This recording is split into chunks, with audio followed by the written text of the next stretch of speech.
Prinsip Akperlesma kita mesti tahu dulu sejarahnya nih. Sejarah gimana Akperlesma itu muncul gitu ya. Jadi maknanya nih ada di lagu Puri Kebahagiaan. Ini ciptaan langsung dari Prof Agustin yang alhamdulillah aransemennya nih dibuat langsung oleh Bapak Dadang Arya. Ini nanti mungkin bisa dikhidmati. Puri Kebahagiaan ini yang nyanyi Ibu Fani, mana Bu Fani? Apa artinya Bu? Bu Fani coba kasih mic-nya Pak Dwi. Coba nih yang nyanyi. Saya mau tahu gak artinya ini yang nyanyi nih? Puri Kebahagiaan apa Bu? Gak ada jawaban benar, gak ada jawaban salah. Jadi jawab aja Bu.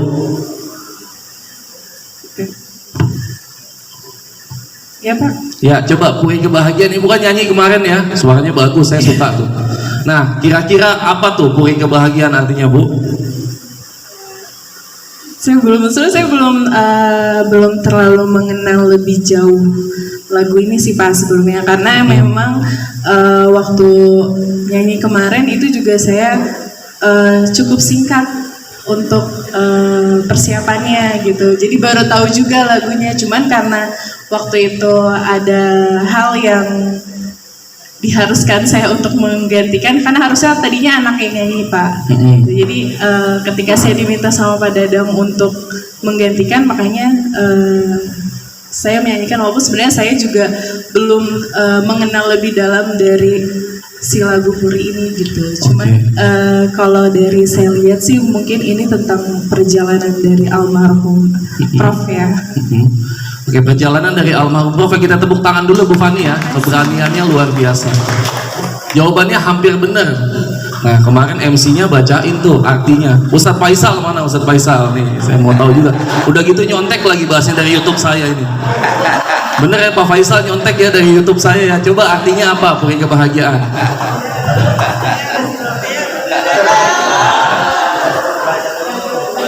Baca dulu, ya udah nggak apa-apa. Yuk ditungguin. Ustadz Faisal apa kemarin tuh?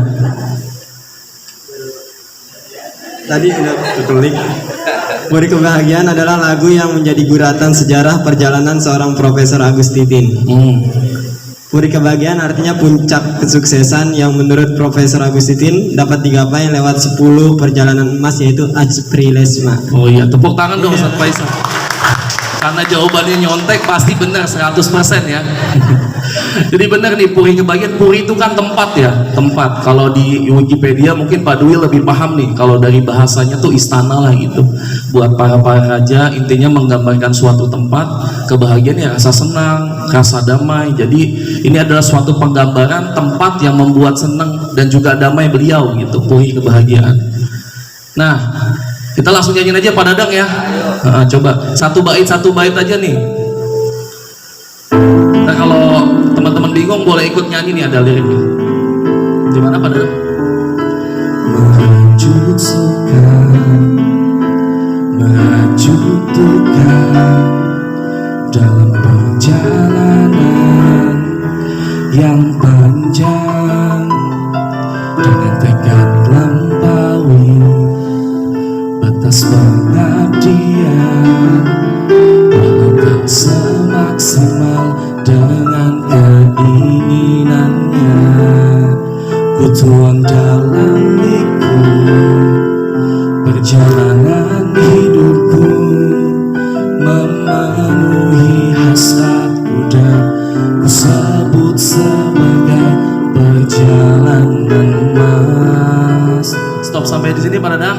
Nah, coba next Pak Tegar.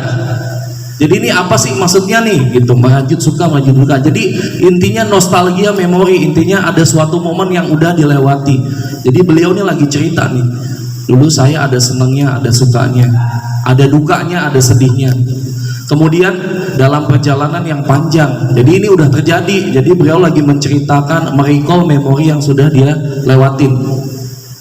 Tekadnya cuma satu, tujuannya cuma satu, dengan tekad lampaui batas pengabdian. Jadi tekad cuma satu, batas pengabdian. Orang bisanya segini jadi karyawan, beliau menjadi karyawan teladan. Tekadnya cuma simpel, melewati batas pengabdian. Orang segini dia cuma pengen lebih sedikit daripada orang lain, cuma satu tekadnya.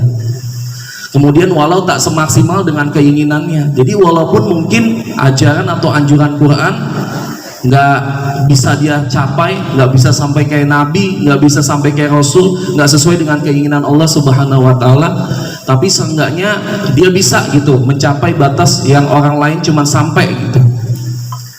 Kemudian dia bilang, kutuang dalam liku perjalanan hidupku. Jadi dia lakukan, dia aplikasikan, dia implementasikan. Nah, ini kuncinya di sini nih, di kalimat ini. Memenuhi hasratku dan ku sebut sebagai perjalanan emas. Nah, jadi ini suatu keresahan, kepengenannya beliau, hasratnya beliau. Jadi dia sebut ini perjalanan emas yang tadi dibilang sama Ustadz Faisal. Jadi adalah cara bagaimana dia mendapatkan kesuksesan itu. Dia sebutnya perjalanan emas. Cuman di sini nggak dikasih tahu secara detail bahwasanya ada 10 langkah perjalanan emas, yaitu Akhlesma itu. Jadi dia sebut ini adalah perjalanan emas. Kita lanjut ke bait kedua ya Pak Dadang ya.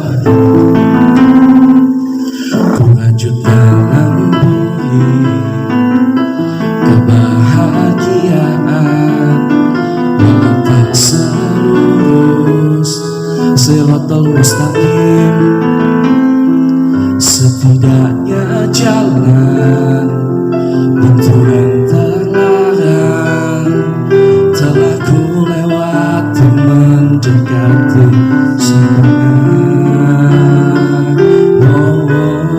Ya cukup sampai di sini. Jadi kurajut dalam puri kebahagiaan, maksudnya tuh apa tuh? Jadi penggambaran detail, ditebelin lagi.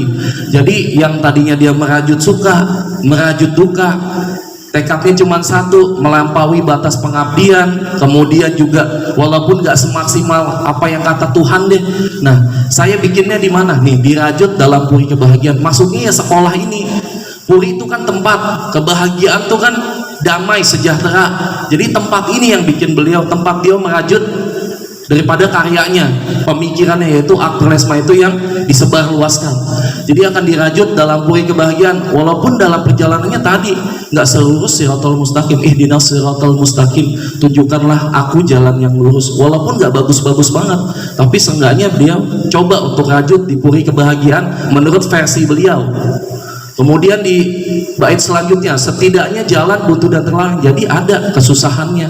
Namanya juga kita bikin sekolah ini sampai pinjem-pinjem, tanya tuh ibu pembina, ngutang-ngutang ke material segala macam. Jadi tapi ada senangnya juga, ada semangatnya juga, benar. Jadi walaupun jalannya buntu, terlarang, tapi telah kulewati mendekati sempurna. Tapi udah kita lewatin, walaupun mungkin nggak 100% bagus, tapi mendekatilah daripada sempurna. Oke, lanjut Pak Dadang, refnya nih. Harapan hari ini yang masih ku miliki dapat menjemput hari esok yang akan datang, dan ku biarkan pergi hari kemarin berlalu menghiasi relung-relung jiwa dan ragaku. Nah, stop sampai di sini. Jadi ini caranya buat move on yang kayak Ustadz Faisal bilang. Jadi dalam perjalanannya pasti kita kan ada gagalnya, tapi minimal kalau punya harapan sedikit aja di hari ini, bisa kok buat nyambut besok gitu. Jadi walaupun hari ini berat, pasti akan berlalu juga. Walaupun berlalunya kita nggak tahu sesuai sama yang kita pengenin atau enggak gitu. Kadang bisa berjalan sesuai dengan yang kita pengenin, kadang juga nggak berjalan sesuai yang kita inginkan. Tapi seenggaknya pasti akan berlalu. Kita punya harapan sedikit, seenggaknya bisa untuk menyambut hari esok yang akan datang. Kemudian dan kubiarkan pergi hari kemarin berlalu, ya udah move on. Jadi menghiasi relung-relung kalbu. Jadi nggak usah dimasukin ke dalam hati, nggak usah baper.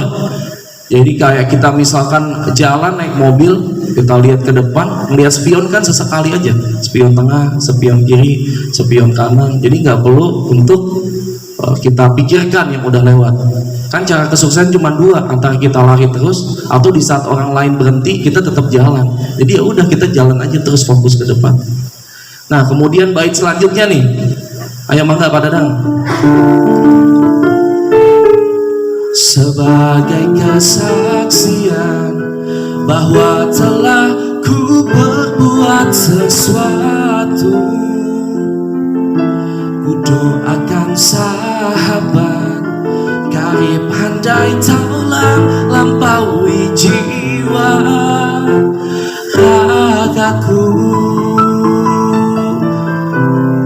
Nah ini maksudnya apa? Next Pak Tegar. Jadi ini suatu bukti gitu, bukti daripada dia pernah berbuat sesuatu.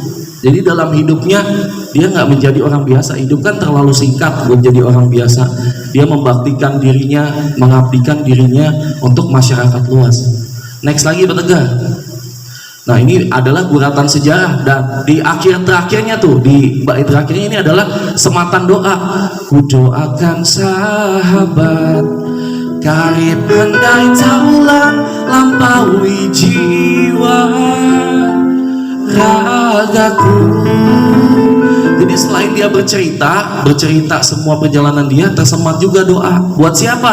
Buat sahabatnya, buat karibnya, buat handai taulan, buat keluarganya, buat familinya. Seenggaknya bisa lampaui jiwa raga gua gitu. Bisa kok lebih baik daripada gua nih gitu.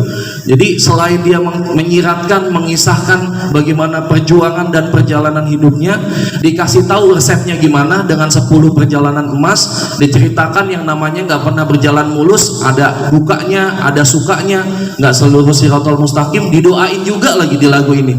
Jadi mudah-mudahan sahabat, karib, handai taulan, family, keluarga bisa lampauin kok jiwa raga gua gitu. Jadi lagunya tuh maknanya seperti itu gitu kurang lebih. Jadi adalah guratan sejarah menuju kesuksesan. Ya, next Pak Tegar. Nah, ini adalah 10 stage to living perfection. Jadi 10 langkah meraih kesempurnaan hidup. Setidaknya ada 10 langkah, yaitu Akprolesma. Ada 10 ya, A, C, P, R, I, L, E, S, M, A. Nah, coba yang lama-lama Pak Erik Setiawan Kodri nih, guru favorit saya nih. Akprolesma apa nih? Kalau nggak tahu malu-maluin ini. Coba, setahu Pak Erik aja deh, Akprolesma itu apa Pak Erik? Yang Pak Erik tahu singkatan apa gitu. Nggak mesti 10 perjalanan emas deh yang Pak Erik tahu. Apa tuh Akprolesma tuh? Dari Akprolesma sendiri itu dari nama keluarga. Itu A-nya apa? keluarganya Agustitin. Iya. C-nya Ibu Koni. Iya. P-nya Prima. Pri-nya Prima. Ya. L-nya Leoni. L-nya Leoni. S-nya Magistra. Loh, sayangnya mana? Satria sama Ma-nya Magistra. Makanya bagi saya tepuk tangan buat Pak Erik. Benar sebenarnya ya, tapi benar-benar salah kayaknya. Benar-benar, tapi awalnya memang terbentuknya itu. Jadi, tapi yang ilmiah dikit gitu Pak Erik, jangan Agustitin, Koni, Prima, Leoni, Satria gitu ya. Tapi ya kurang lebih sebenarnya sih itu ya, cuman penjelasan ilmiahnya ada di bukunya Prof, nanti bisa dibaca. Akprolesma itu adalah akronim dari huruf-huruf tadi. Ya, next Pak Tegar. A-nya tuh apa? A-nya adalah agama. Coba dibaca nih sekarang. Siapa nih? Pak Igo, coba Pak Igo baca nih. A. Kepanjangannya adalah agama. Yang lain mengikuti ya, dipimpin oleh Pak Igo. Yo, Pak Igo. Huruf A kepanjangannya adalah agama. Yo, dipimpin teman-temannya, baca bareng-bareng.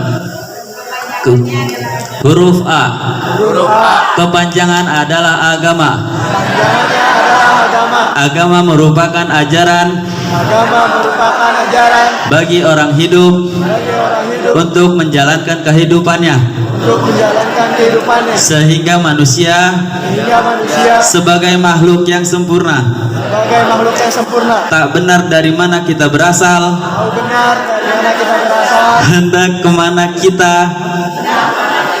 akan pergi, dan antara datang dan pergi. Apa yang harus kita kerjakan? Tidak ada kata lain kecuali mengabdi secara tulus dan ikhlas semata-mata hanya menuju ridho Allah. Ya, tepuk tangan buat Pak Igo. Nah, jadi selain A-nya Agus Titin, menurut Pak Erik, A-nya tuh sebenarnya agama. Jadi dalam menuju kesuksesan, kita itu kan harus memiliki sifat yang religius. Tentunya ittaqullaha haqqa tuqatih wa la tamutunna illa wa antum muslimun. Jadi bertakwalah sebenar-benarnya takwa. Dan jangan kamu mati, kamu meninggal tuh tidak dalam keadaan muslim gitu. Jadi untuk mencapai kesuksesan di tangga pertama di 10 stage to living perfection adalah agama. Jadi Prof menyiratkan bahwasanya kita harus tahu nih, kita nih berasal dari mana, kemudian kita akan pergi kemana, dan dari selama kita datang dan juga pulang itu kita harus melakukan apa, harus berbakti seperti apa. Jadi pertamanya adalah agama. Kemudian yang kedua, C. Coba Ustadz Faisal baca, Ustadz Faisal, C. Huruf C merupakan simbol dari karakter. Karakter merupakan buah dari kesadaran dirinya. Sebagai makhluk yang derajatnya telah ditinggikan oleh Allah Subhanahu wa taala melalui kecerdasan intelektual, kecerdasan emosional, dan kecerdasan spiritual. Kalau ketiga-tiganya dijadikan sebagai landasan pijak, manusia akan selalu memilih jalan orang-orang yang mendapatkan nikmat Tuhannya, bukan jalan orang-orang yang selalu dimarahi, apalagi bukan jalan orang-orang yang selalu dilaknat oleh Sang Maha Pencipta. Ya, tepuk tangan buat Ustadz Faisal ya. Jadi langkah kedua untuk menuju kesuksesan versinya Prof adalah C, yaitu karakter. Jadi kita harus berbeda daripada orang lain. Sedikit berbeda itu lebih baik daripada kita melakukan sesuatu yang all out. Jadi kita harus ada pembedanya daripada orang lain. Jadi karakter itu sangat penting supaya kita bisa dihafalin, bisa kayak saya lihat Pak Erik ini udah tahu beliau punya karakter sendiri gitu. Begitu juga Prof dengan ekonomi kooperasinya, dengan juga guru besarnya, dengan juga pemikirannya gitu. Ya, next Pak Tegar. Nah, kemudian P, power. Siapa nih yang mau bacain? Coba Bu Ayu Najwa. Bu Ayu Najwa mana? Power itu apa Bu Ayu Najwa? Yuk dipimpin bacain.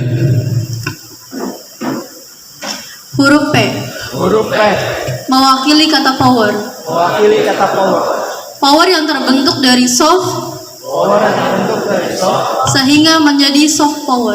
Terima kasih.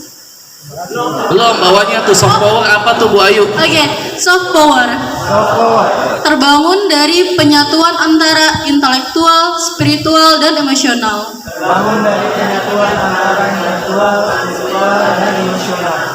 Soft power lebih bersifat goib kalau ketiganya saling berkolaborasi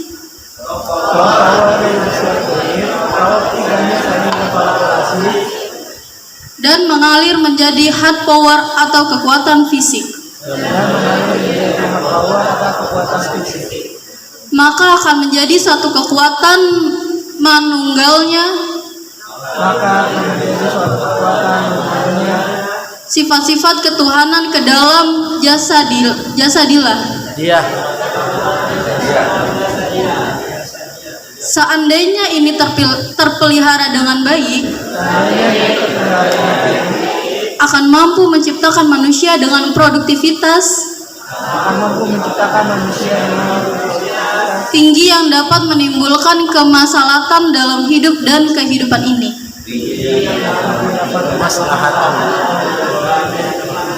Ya, tepuk tangan buat Bu Ayu Najwa. Nah, ini langkah kesuksesan selanjutnya yang ketiga adalah power. Jadi power, Prof itu membaginya menjadi dua, ada soft power, kekuatan inner, kekuatan dalam, dan juga hard power. Kalau hard power itu kan kalau kita belajar sosiologi ada namanya kan stratifikasi sosial. Jadi bagaimana orang tuh bisa dilihat beda dengan orang lain gitu ya. ada yang karena pendidikannya. Udah pasti kalau yang S3 lebih memiliki power daripada yang S2. Ada yang dari kekayaannya, misalnya di keturunan raja-raja, udah pasti dia punya karyawannya, punya anggotanya di kerajaan segala macam. Jadi kita harus punya power. Nah, kalau soft powernya Prof itu menggambarkan kita harus punya kekuatan emosional, kekuatan spiritual, dan juga tentunya kekuatan intelektual. Intellectual question, kemudian spiritual question, dan juga emotional question. Kalau itu bersatu di dalam jasa dia kita, itu akan menjadi kekuatan yang luar biasa. Yang tadi saya sampaikan bahwasanya kekuatan batin itu luar biasa. Kalau kita aplikasikan, implementasikan, kita yakin itu akan bisa menjadi hard power. Kemudian huruf R, nih langkah sukses selanjutnya. Silakan Bu Wulan dibacakan, Bu Wulan. R apa? Teman-teman yang ngikutin nanti ya. Maaf, maju sebentar, matanya. Nggak kelihatan ya, yuk silakan maju, nggak apa-apa Bu Wulan. Huruf R. Huruf R. Kepanjangan dari regulasi. Bahwa kemasalahan hidup tidak mungkin datang secara tiba-tiba. Dia perlu dilandasi dengan norma-norma, aturan-aturan.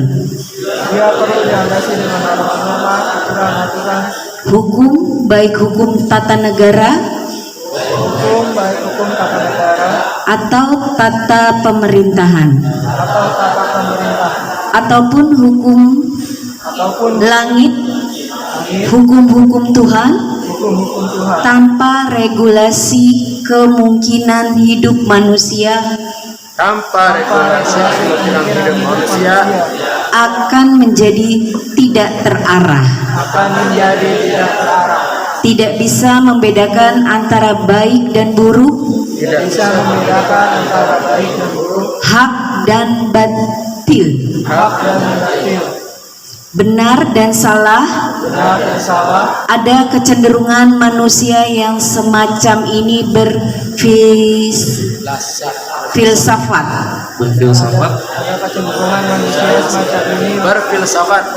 Gebiah uyah, podo asine. yang berarti kurang lebih baik dan buruk kurang lebih dianggap sama pentingnya. Ya, tepuk tangan buat Ibu